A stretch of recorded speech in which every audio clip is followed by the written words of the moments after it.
क्या LASIK surgery करवाने के बावजूद भी आपको चश्मा पहनना पड़ सकता है? आपको चश्मे का नंबर आ सकता है?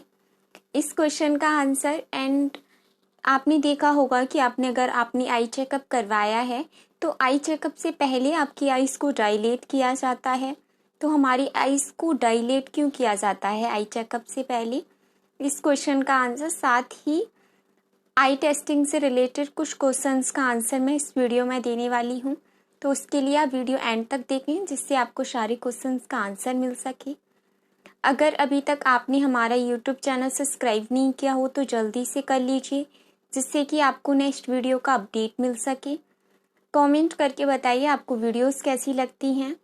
आई रिलेटेड कोई भी क्वेश्चन हो तो भी आप कमेंट करें, साथ ही वीडियो को लाइक शेयर ज़रूर करें। Okay, so hello friends, I am optometrist Janvi Raghuvanshi. Welcome to my YouTube channel. आज की इस वीडियो को स्टार्ट करते हैं। सबसे पहले हम जान लेते हैं कि अगर आप आई टेस्टिंग करवाते हैं तो उससे पहले आपकी आइज़ में ड्रॉप डाली जाती है, आपकी आइज़ को डायलेट किया जाता है। उसका बहुत ही सिंपल सा रीज़न है, बिकॉज अगर हम आई टेस्टिंग करते हैं तो हमारी आइज़ की कॉर्निया, आईलिड, इन चीज़ों को तो हम बाहर से देख सकते हैं, बट आपकी आइज़ के अंदर भी बहुत सारी चीज़ें होती हैं, जैसे कि रेटिना, ब्लड वेसल्स, मैकुला, इनको हम बाहर से नहीं देख सकते हैं। तो ऐसे में स्पेशली इंस्ट्रूमेंट का यूज़ किया जाता है जिससे कि हम आपकी आइज़ के इंटरनल पार्ट को देख सकें कि कहीं किसी पार्ट में स्वेलिंग तो नहीं है, रेटिना में स्वेलिंग तो नहीं है, या फिर अगर हमें देखना होता है मैकुला को तो हम देखने के लिए उससे पहले हमें आइज़ को डायलेट करना रहेगा। क्योंकि अगर आप आइज़ को डायलेट नहीं करोगे तो आपकी आइज़ के जो इंटरनल पार्ट हैं उनको हम इजीली नहीं देख सकते हैं। सपोज कीजिए कि हमारी आई से एक विंडो है, तो आप विंडो को जितना ज़्यादा ओपन करोगे उतना ज़्यादा आप बाहर का एरिया देख सकते हो।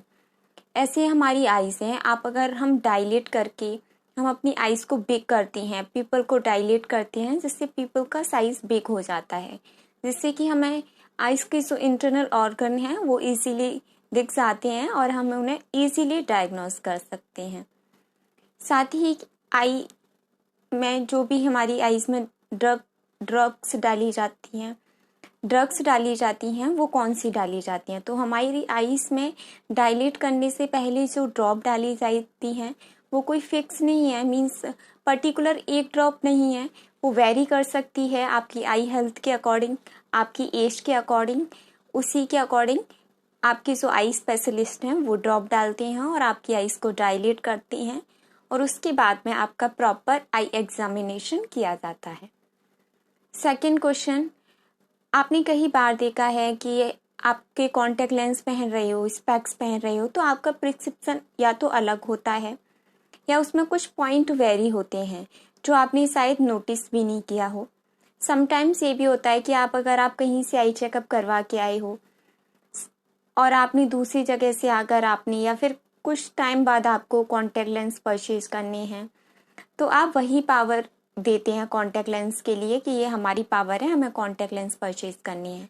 लेकिन वहाँ पे जो भी होंगे वो आपका फिर से आई चेकअप करते हैं और फिर आपको कॉन्टैक्ट लेंस देते हैं।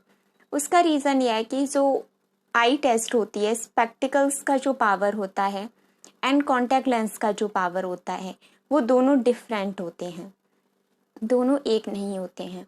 उसका रीज़न ये है कि अगर आप कॉन्टैक्ट लेंस पहन रहे हैं तो आपको बेस कर्व जानना पड़ता है। बहुत सारी ऑप्टिकल वेरिएशंस होते हैं दोनों प्रिस्क्रिप्शन में, जैसे कि फर्स्ट मैंने बताया बेस कर्व। अगर आपका बेस कर्व आइज़ का अलग होगा, कॉन्टैक्ट लेंस का अलग होगा, तो इसकी वजह से आपको कॉन्टैक्ट लेंस फिक्स नहीं होंगे, आई में प्रॉपरली सेट नहीं होंगे और आपको आइज़ में अनकंफर्टेबल फील हो सकता है। तो ऐसे में प्रॉपर आपके आइज़ का बेस कर्व देखा जाता है, कॉर्निया का बेस कर्व देखा जाता है, और उसके बाद में ही आपको कॉन्टैक्ट लेंस दिए जाते हैं। सेकंड रीज़न ये भी है कि अगर आपको कॉन्टैक्ट लेंस परचेज करनी है तो अगर आप पहले से कोई कॉन्टैक्ट लेंस पहन रहे हैं, बिकॉज बहुत सारी ब्रांड रहती हैं, तो ऐसे में अगर आपको पर्टिकुलर किसी ब्रांड का पहन रहे हो आप, तो कभी कभी जिसकी आंखें सेंसिटिव होती हैं उन्हें दूसरी ब्रांड के कॉन्टैक्ट लेंसेज सूट नहीं करते हैं। तो ऐसे में आपके आई डॉक्टर आपसे पूछ सकते हैं कि आपकी कॉन्टैक्ट लेंस की हिस्ट्री क्या है, कि आपने पहले कभी कॉन्टैक्ट लेंस पहने हैं। उनके इस क्वेश्चन का रीज़न भी यही रहता है।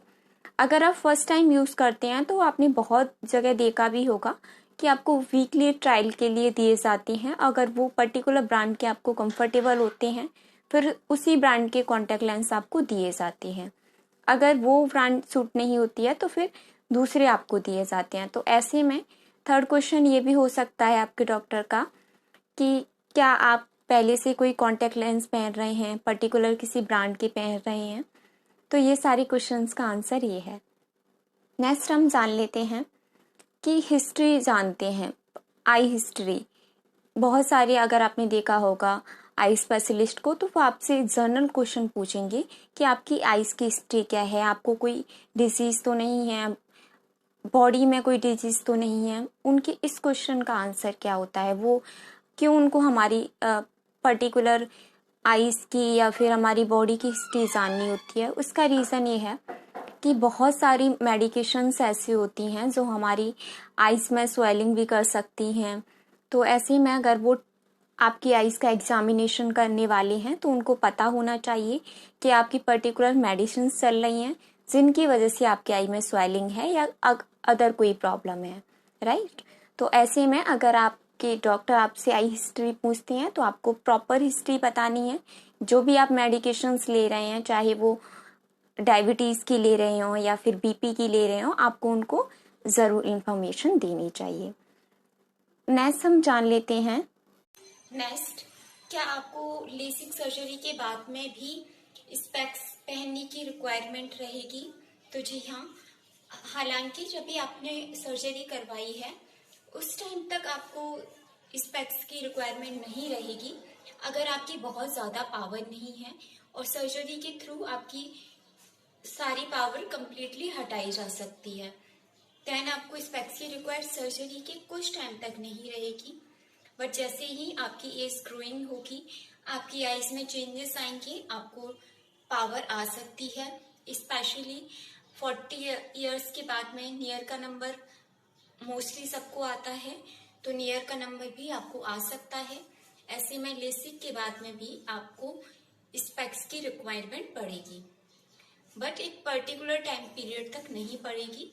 ओके, तो इस वीडियो में इतना ही। अगर आपको वीडियो पसंद आई हो तो वीडियो को लाइक करें, साथ ही कमेंट करें, जितना हो सके उतना शेयर करें। Thank you.